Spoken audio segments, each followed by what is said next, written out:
আসসালামু আলাইকুম। আমি বাংলাদেশ থেকে বলছি ফাতিহা চৌধুরী মম ব্লগার থেকে সবাইকে জানাই আবারও অভিনন্দন ও শুভেচ্ছা। দেশ এবং দেশের বাহিরে যে যেখান থেকে আমার ভিডিওটি দেখছেন আশা করি আল্লাহর রহমতে সবাই ভালো আছেন। আমরাও আলহামদুলিল্লাহ ভালো আছি। শুভ সকাল।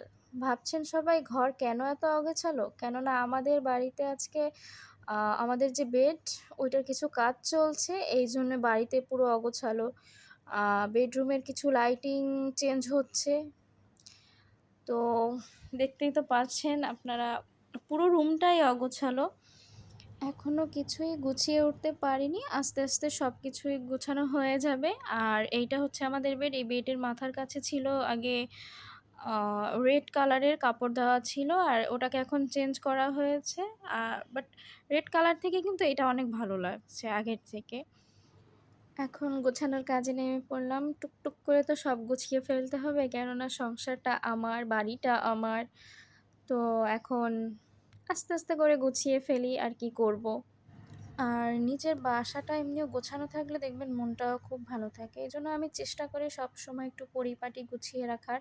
তারপরও ফাতিহা ছোট, সবসময় গোছানো হয়ে ওঠে না। তারপরও যতটুকু চেষ্টা করি নিজে গুছিয়ে রাখার চেষ্টা করি। কিন্তু পেরে ওঠা হয় না, বাবু ছোট তো, এই জন্য আর কি।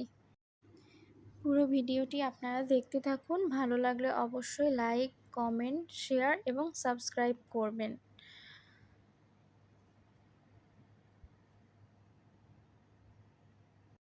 আর এটা হচ্ছে মেয়েদের সবথেকে একটা শখের জায়গা, প্রিয় জায়গা, ড্রেসিং টেবিল। আমি এটাকে সবসময় চেষ্টা করি গুছিয়ে রাখার, পরিপাটি করে রাখার, যতটুকু পারি চেষ্টা করি। আর ফাতিহা তো এখনও ছোট, তো এখনও নিজে হাঁটাচলা করতে পারে না। এই জন্য যতটুকু থাকে গোছানো গাছানো থাকে। ও যখন হাঁটা শুরু করবে তখন দেখা যাবে এই জায়গার জিনিস ও জায়গায়, ও জায়গার জিনিস এ জায়গায়। এই জন্য এখনও পরিপাটি থাকে। আর ও হাঁটা ধরা জানতে পারলে আল্লাহ জানে কি হবে তখন। ছোট মানুষ, ছোট মানুষরা তো এরকমই করবে, এটা স্বাভাবিক। ওইটাই ভালো লাগে আসলে। ফাতিহার বাবাও পরিপাটি গুছগাছ খুব পছন্দ করে। মাঝে মধ্যে এখানে যখন আসে তখন ওর বাবা নিজেই কিছুটা গোছগাছ করে, আমিও সাথে করি। আমার থেকে ওর বাবাই বেশি করে। আবার ফাতিহাকে গোসল করানো, খাওয়ানো, ফাতিহাকে অনেকটা সময় দেয়। এই জন্য হয় কি আমার কষ্টটা হয় না। তো দুইজনে মিলে হয় কি কাজগুলো করলে অনেক সহজ হয়। আপনাদের যদি আমাকে কিছু বলার থাকে বা কিছু টিপস দেওয়ার থাকে, আমি আসলে ভিডিওতে একদমই নতুন। তো আমাকে আপনারা অবশ্যই কমেন্টের মাধ্যমে আমাকে জানাতে পারেন বা বলতে পারেন। অবশ্যই আমি আমার ভুলগুলো শুধরে নেওয়ার চেষ্টা করব। ভিডিওটি আপনারা শেষ পর্যন্ত দেখতে থাকুন।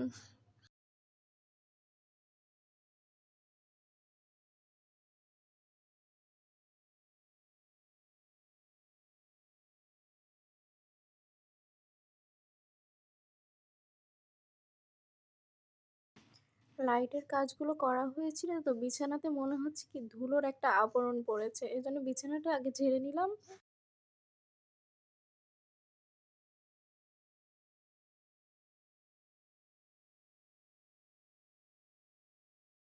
এই যে আমাদের ছোট্ট ফাতিহা বুড়িটা, অবশ্যই কিন্তু সবাই মাশাআল্লাহ বলবেন। আমি যে কোনো জিনিস দিয়ে কাজ করতে গেলেই তার ওইটাই লাগবে। এই জন্য তাকে অন্য একটা কিছু দিয়ে খেলতে বসানো হয়েছে। দেখেন সে একা একা কিভাবে খেলছে। মাশাআল্লাহ।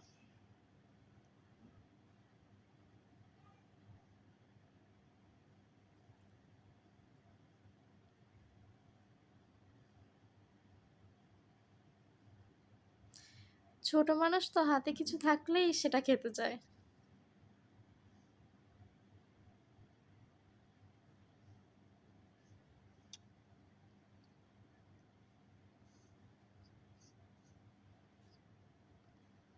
ফাতিহা এখন একা একা উপর করতে চেষ্টা করে, কিন্তু ও পারে না। ও অনেক চেষ্টা করে যেন ও একা উঠতে পারে, একা মাঝে মধ্যে বসতে পারে। তারপরও কিছুটা তার হেল্পের দরকার হয়। একটু পেছনে সাপোর্ট দিলেই সে একা একা উঠতে পারে। বালিশের কভারগুলো খুলে নিলাম সব। আর ছোট, ছোট কিছু জিনিস ছিল। এই অ্যাকোরিয়ামটার উপরেও এত ধুলা জমেছিল, মনে হচ্ছে যেন অনেক দিন অপরিষ্কার রয়ে গেছে। এইজন্য অ্যাকোরিয়ামটার উপরেও একটু ধুলোটা মুছে নিলাম। সবকিছুই টুকটাক করে পরিষ্কার করছিলাম, যাতে একটু পরিষ্কার পরিচ্ছন্ন রুমটা থাকে।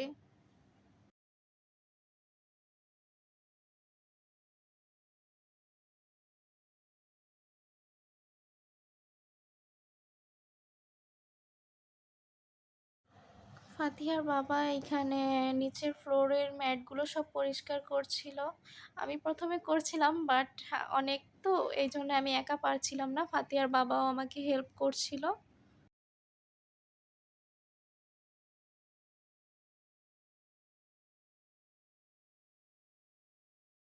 রুমের বেড এবং লাইটিংয়ের কাজ করার পর অনেক ধুলো ময়লা জমেছিল।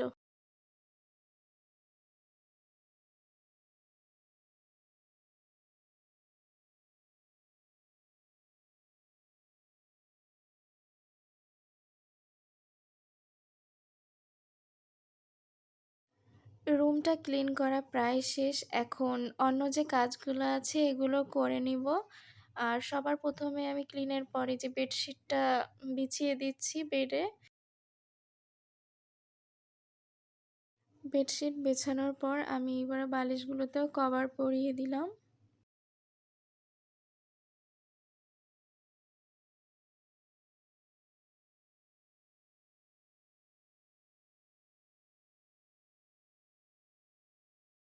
সব কিছু গোছগাছ করার পর এইবার আমার বেড এবং পুরো বেডরুমের ফাইনাল লুক।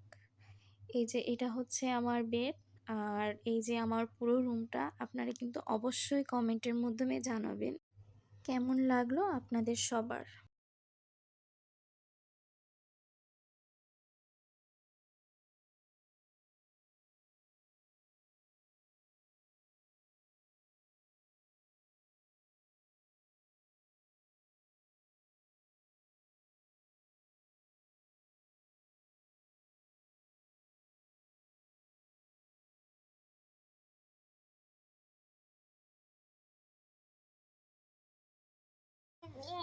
অগোছালো রুমটাকে গোছানোর পর এই যে আমার পুরো রুমের ফাইনাল লুকটা। আপনারা কিন্তু অবশ্যই জানাবেন পুরো লুকটা কেমন হয়েছে।